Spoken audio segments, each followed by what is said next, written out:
The house was not big, not fancy, but it carried a warmth that made it feel safe. Sunlight often slipped through the thin white curtains in the morning, painting soft golden lines across the living room floor. The air smelled of coffee most days, and the quiet hum of the fridge mixed with the slow ticking of the wall clock. It was the kind of silence that didn't feel empty. It felt alive, like the house itself was breathing. In this house lived a girl and her stepdad. For outsiders, it looked like a normal family home, simple and ordinary. But for her, this place was more than walls and windows. It was a shelter, a quiet corner of the world where she could breathe freely. Her stepdad was not like other men she had known. He was calm, steady, the kind of man who filled a room without raising his voice. He was not her real father, but in many ways he felt more present than the man who had given her life. He had been there during birthdays, school troubles, and late-night tears. He never asked for thanks. He only offered quiet company, and sometimes that was all she needed. She often found him in the kitchen early in the morning, standing by the counter, stirring sugar into his coffee. The way he moved was slow, careful, almost like he respected the silence around him. She liked watching him like that, ordinary, but strong in a way that made her feel safe. He always made sure she had her cup of tea just the way she liked it, light, sweet, warm. "Here you go," he would say, sliding the cup across the table with a small smile. It was nothing grand, but to her it meant everything. Small acts of care, repeated day after day, became a language of their own. There was a comfort in the little routines they shared. He read the newspaper in the mornings, and she sat across from him, pretending to scroll on her phone but often stealing glances at the way his eyes followed the words on the page. When he laughed quietly at some article, she couldn't help but smile too.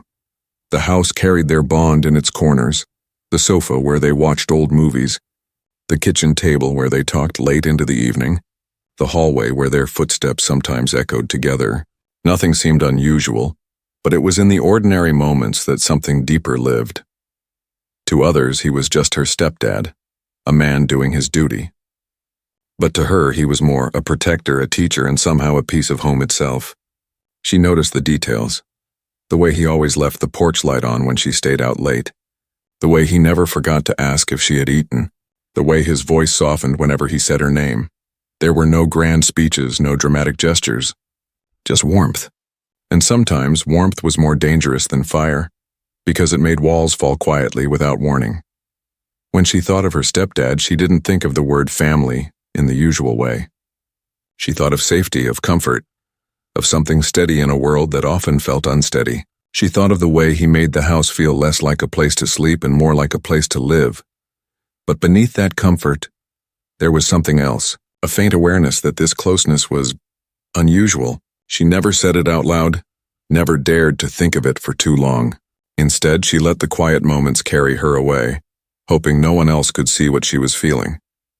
The morning sun kept shining through the curtains, painting light across the walls. The fridge kept humming. The clock kept ticking. Life went on, slow and steady, yet in the middle of that calm, something invisible was growing, something that even the silence could not hide.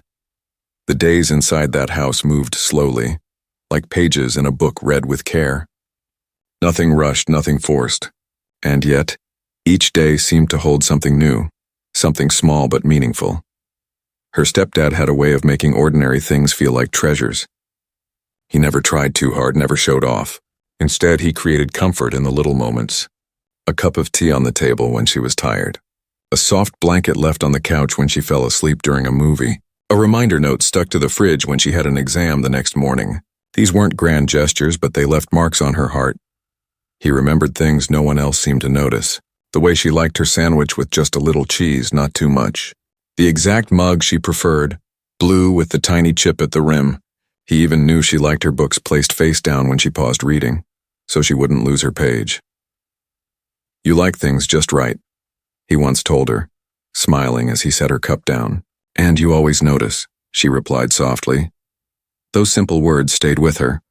They weren't dramatic, but they carried weight.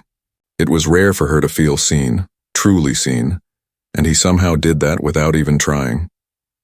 Evenings often stretched into quiet conversations. Sometimes they sat at the table, sharing stories from their days.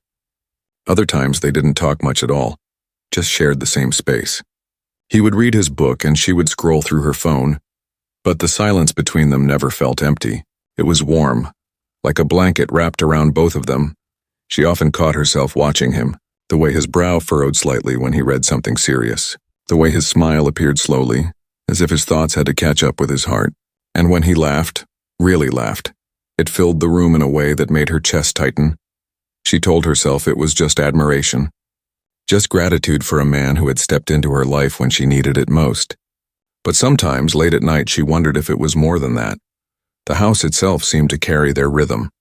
The creak of the sofa where they both sat, the kettle whistling when he made her tea, the faint sound of the old clock ticking in the hallway. Each sound belonged to their routine, to their shared world. He was not just a stepdad in those moments. He was someone who filled spaces no one else could fill. When her friends talked about their fathers, she used to stay quiet. But after he entered her life, she found herself comparing quietly, secretly. None of their stories carried the same warmth as hers. None of their fathers seemed to notice the little details the way he did. One evening, she sat on the couch wrapped in the blanket he had placed for her. She looked at him across the room, reading under the soft yellow light of the lamp. Something about that moment pressed deep into her memory. It wasn't exciting, not dramatic, but it was tender. Too tender. She wondered if he felt it too. The closeness. The quiet bond that seemed to stretch beyond normal lines. But she never asked. Some questions she thought were too dangerous to ask. Instead, she smiled when he looked up and asked, "You good?" "Yeah," she said quickly. "I'm good." But inside, she knew it wasn't just good, it was something more. Something she couldn't name but also couldn't ignore. And as the night grew quiet, she realized the danger of small comforts. They didn't stay small forever. They grew quietly until they filled the room. The comfort between them had always felt natural until it didn't. It began with little things easy to ignore at first. A glance that stayed a second longer than it should. A smile that seemed softer when it was just for her. The way his eyes sometimes searched hers as if trying to read thoughts she never spoke. She told herself it was nothing. Just warmth, just kindness. But deep inside she knew it was changing. One afternoon they were in the kitchen together. She reached for the sugar at the same time he did. Their hands touched, and instead of pulling away quickly, his fingers lingered just a moment too long. Not enough for words, but enough for silence to grow heavy between them. She laughed nervously, trying to shake it off. "Guess we both wanted sugar." He smiled, but it wasn't like the other times. There was something unreadable in his eyes, something that made her heart race. From then on, the air between them felt different. She noticed every detail more sharply. The way his voice lowered when he spoke to her.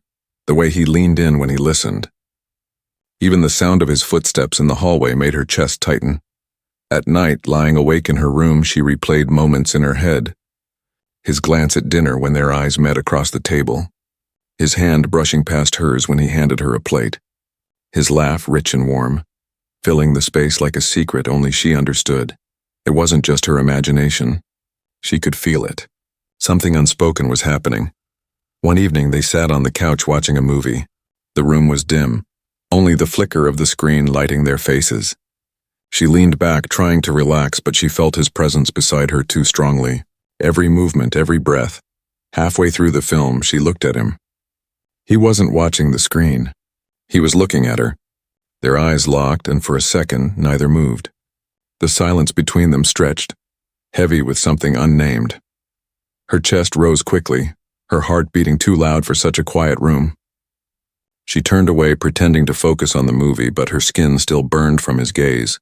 After that, even ordinary conversations carried weight. When he asked how her day was, his voice seemed to linger over the words. When he teased her about something silly, the laughter hung in the air longer than before. They began to share little silences. Silences that didn't feel empty but charged, like waiting for thunder after lightning. One night she found herself in the kitchen late, searching for a snack. He came in too, half asleep, rubbing his eyes. They both laughed at the timing. "We think too much alike," he said softly. She smiled, but the words felt heavier than they should. The refrigerator light glowed across his face, and in that quiet, she felt something shift again. The closeness wasn't just in her mind. It was real, alive, sitting between them in the silence. She wanted to speak, to break the moment, but her voice failed. Instead, she looked at him, and he looked back. Longer this time, deeper. It was only a glance, only a silence. But it felt like the beginning of something she couldn't turn away from. When she finally walked back to her room, her legs felt weak. She closed the door, leaned against it, and whispered to herself, "This is not normal." But even as she said the words, a small smile tugged at her lips. Because deep down, she knew she didn't want normal anymore. The house had always been a safe place. But lately, safety felt mixed with something else. Something she couldn't name but could feel with every breath. It happened in the smallest of moments. A shared laugh that lingered too long, a brush of the hand that sent a spark up her arm, a silence heavy enough to make her heart race. One evening, the two of them sat at the dining table long after dinner plates were cleared. The clock ticked in the background, steady and slow. She leaned her head against her hand, tired but unwilling to leave the moment. He sat across from her, sipping his coffee, watching her with quiet eyes. "You should get some rest," he said gently. "I'm not sleepy," she whispered back, though her voice trembled a little. The words were simple, but the silence after them stretched like a thread pulled too tight. She noticed the way his hand rested near hers on the table, so close she could feel the warmth. Just one small move and their fingers would touch. Her breath caught in her chest. She told herself not to move. But her hand shifted anyway, almost without thought, brushing against his knuckles. He didn't pull away. For a moment, the room felt too quiet. The hum of the fridge, the tick of the clock, even her own breathing, all of it seemed louder, sharper. She glanced up and found his eyes already on her. There was no anger there, no confusion, just something deeper, something that made her pulse quicken. She pulled her hand back quickly, pretending to fix her hair. "Sorry," she murmured. He smiled softly, a smile that didn't look sorry at all. "You don't need to apologize." That night, she lay in bed staring at the ceiling, replaying the moment again and again. The brush of his hand, the way he looked at her, the words he spoke so gently. It felt like the ground beneath her feet was shifting, and she wasn't sure if she wanted to stop it. The next day, the tension followed them. It clung to the air like a secret no one else could hear. When she passed him in the hallway, their shoulders nearly touched, and she felt her heartbeat in her throat. When he poured her tea, his fingers brushed hers again. This time on purpose, she was sure of it. Neither spoke about it, but both knew. Later that week, a storm rattled outside. Rain hit the windows, thunder rolled in the distance, and the power flickered.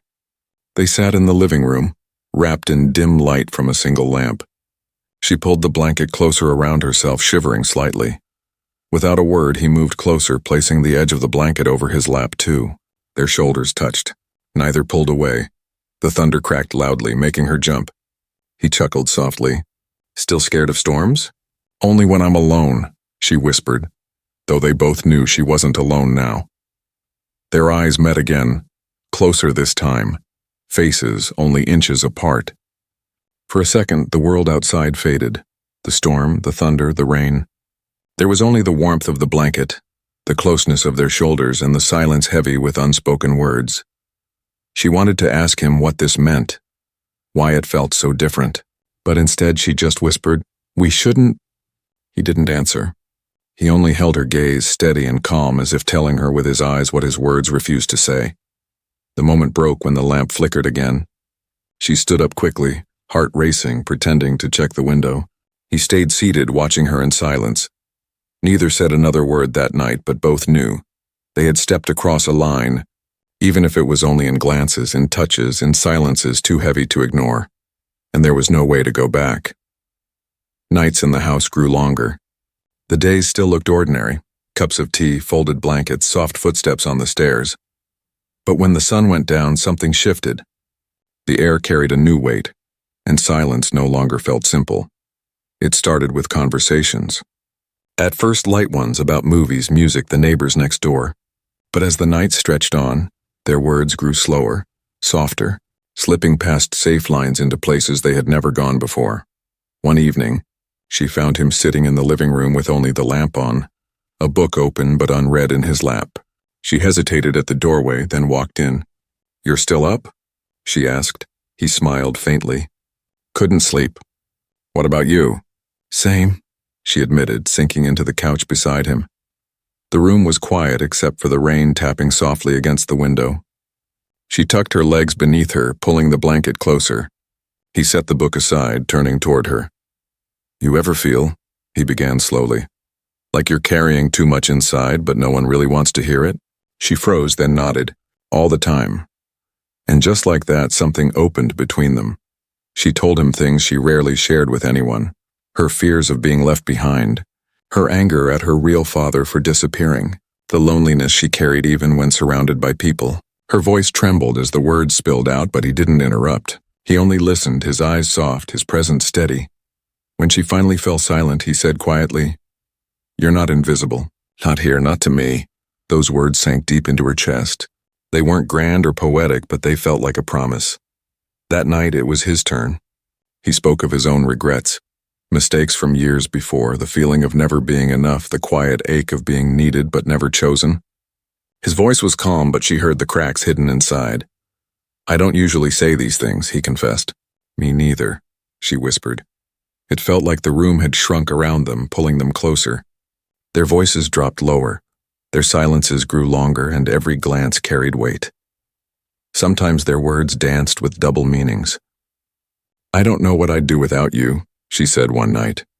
"You don't have to find out," he answered, and the silence that followed was louder than thunder. The confessions became a habit. Night after night, when the rest of the world slept, they found each other in that living room, whispering truths too fragile for daylight. And slowly, the line between safe and forbidden blurred even more. She noticed the way his voice softened only for her. He noticed the way her laughter lingered when it was just them. Their talks no longer felt like stepfather and stepdaughter. They felt like two souls leaning too close, sharing secrets meant to stay hidden. One night, the silence after a confession grew so heavy that she could hear her own heartbeat. He looked at her, and for a long moment neither moved. She whispered, almost trembling, "This feels different, doesn't it?" He didn't answer with words. His eyes held hers, steady, unflinching. That was enough. She lay awake until dawn, listening to the rain, knowing something irreversible had begun. Secrets had been shared. Walls had been lowered, and there was no way to build them back up again. The night it happened didn't look special at first. The house was quiet, the air heavy with the smell of rain left behind from the storm earlier. The lamp in the living room glowed soft and warm, casting shadows across the walls. Nothing unusual, and yet everything felt different. She came downstairs with a blanket wrapped around her shoulders, thinking she'd make tea to help her sleep. But when she reached the living room, he was already there, half asleep on the sofa, his book sliding from his hand. She laughed quietly. "You always fall asleep there." His eyes opened slowly. "And you always catch me." It was a simple exchange, but something in it pulled them closer. She sat beside him, laying her blanket across both of them without thinking. The space between them vanished in an instant. For a while, neither spoke. The only sounds were the faint tick of the clock and their breaths, quiet but uneven. She felt her pulse quicken, every beat too loud in the silence.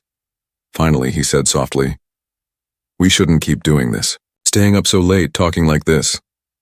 Her voice barely held steady. "Do you want me to stop?" He turned to look at her. His eyes searched hers, not answering with words. She felt the answer in the way his gaze lingered, in the silence heavy with everything they hadn't said. The moment stretched. Fragile.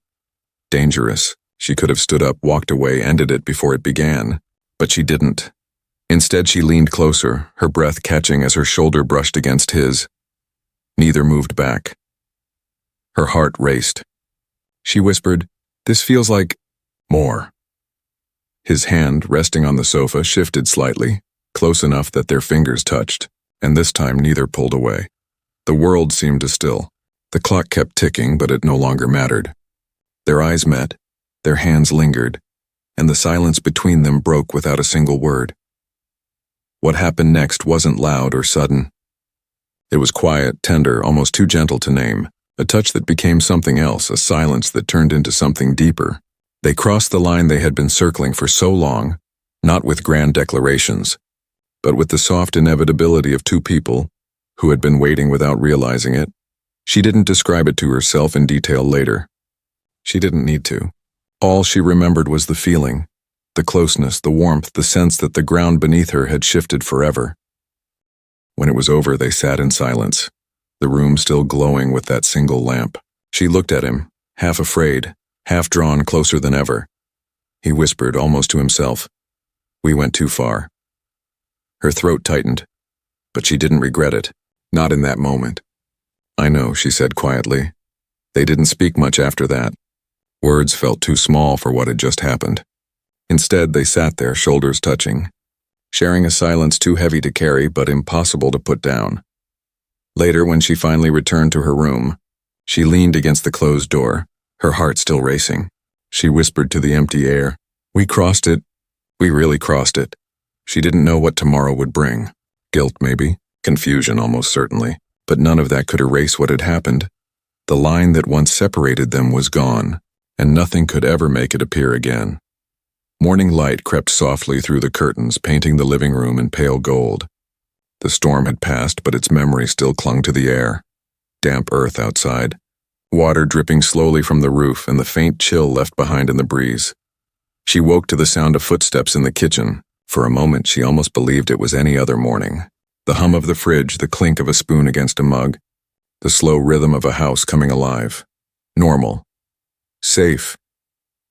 But then she remembered. The images returned in flashes. The touch of his hand. The silence heavy with meaning. The moment when they had finally crossed the line. Her chest tightened, her heart caught between warmth and regret. She stayed in her room longer than usual, listening. She could hear him moving around, careful and quiet, as if he too was unsure how to begin this new day. Finally, she gathered the courage to walk out. He was at the table with a cup of coffee, his eyes fixed on the steam rising from it. When he looked up and saw her, his expression softened, but there was something different in it now, something guarded. "Morning," he said gently. "Morning," she replied, her voice almost a whisper. The word hung in the air like a fragile thread. Neither of them knew what to do with it. She sat down across from him, her hands folded tightly in her lap. The silence stretched, filled with the ticking of the wall clock and the faint drip of water outside. Finally he spoke. "About last night." His voice trailed off, unsure. Her heart raced. She nodded, but her throat felt too tight for words. He sighed, running a hand through his hair. "We crossed something we shouldn't have." "I know," she said quickly, almost too quickly. Her eyes fell to the table. She didn't want to see regret in his face, but she also couldn't deny the truth in his words. Yet beneath the guilt, another feeling refused to fade. A closeness, a tenderness, something that had bloomed in the silence of the night and now refused to die in the light of morning. They didn't argue. They didn't try to explain. Instead, they sat in the heavy quiet, each lost in thoughts they dared not speak. When he pushed the cup of tea toward her, prepared just the way she liked, it almost broke her. Such a simple act, so ordinary, yet it carried everything they couldn't say. Her fingers brushed the mug as she whispered, "Thank you." For a brief second, their eyes met again. And even through the guilt, the fear, the uncertainty, the spark was still there, alive, burning quietly. The rest of the day moved slowly. She tried to read, but her mind wandered back to him. He tried to fix the broken hinge on the door, but his hands were unsteady. Every room carried the weight of what had happened, as if the walls themselves had seen too much. That night she lay in bed, staring at the ceiling. She told herself they had to stop, that they had to step back, build the wall again, pretend nothing had changed.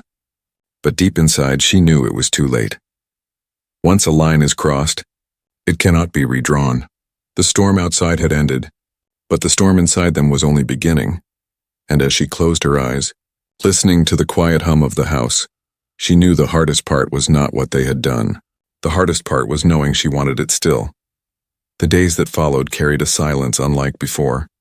Not the warm, safe silence of comfort, but a silence that weighed heavy on both of them. Every glance carried memories. Every small act of kindness felt sharper, more dangerous. She tried to go back to normal. She drank her tea, read her books, scrolled her phone, but nothing was the same. The house no longer felt just like home. It felt like a secret waiting to be uncovered. He tried too. He read his paper in the mornings, fixed small things around the house, folded laundry without being asked. But his eyes betrayed him. Whenever they met hers, there was hesitation, guilt, and something deeper that words could not hide. One evening, they sat in the living room, both pretending to watch a movie. The screen flickered, but neither of them followed the story. Their thoughts were elsewhere, on that night, on the storm, on the line that no longer existed. Finally, he spoke. His voice was quiet, careful. "We can't keep this, you know." Her chest tightened. She had known this moment would come, but hearing the words made it real. "I know," she whispered. The silence after was painful. It was the kind that pressed down, leaving no air. He leaned forward, his elbows on his knees, his face hidden in his hands. "You're too important to me. I can't let this ruin you, ruin us." Her throat ached, but she forced the words out. "But it already changed us." He looked at her then, and for a moment his eyes carried everything he couldn't say aloud. Longing, regret, tenderness too deep to name. She wanted to hold on to that look forever, but she also knew it couldn't last. The truth was clear. Love and guilt could not live in the same space forever. The next morning, she woke to the smell of coffee and the sound of footsteps. She walked into the kitchen to find him standing there, a packed bag by the door. Her heart sank. "You're leaving?" He nodded slowly. "Just for a while. I think we both need space, to breathe, to remember where the lines are." She wanted to protest, to beg him to stay, but she saw the pain in his face, the way his hands shook slightly as he held his mug. This wasn't just his choice, it was theirs, even if it hurt. She stepped closer, her voice soft. "So this is it?" "For now," he said gently. "It has to be." The words pierced deeper than she expected. She wanted to cry, to scream, to tell him she didn't care about lines or rules. But instead she only nodded because she knew he was right. When he picked up his bag, the sound of the zipper echoed louder than thunder. He walked toward the door, each step steady but heavy, as if he was carrying more than just the weight of his things. She followed quietly, her bare feet cold against the floor. At the door he paused, looking at her one last time. "Take care of yourself," he whispered. "You too," she replied, her voice breaking. Then the door clicked shut behind him. The house fell silent again. The hum of the fridge, the ticking of the clock, the faint drip of water outside. All the sounds of normal life returned, but none of them felt normal anymore. She stood there for a long time, staring at the closed door, her chest aching with both love and loss. It was over, at least for now. But in her heart, she knew the truth. Some lines, once crossed, leave marks that never fade. And as she poured herself a cup of tea, listening to the quiet hum of the home they had shared, she realized this was not just the end. It was also the beginning of a memory she would carry forever. Bittersweet, forbidden, and impossible to forget.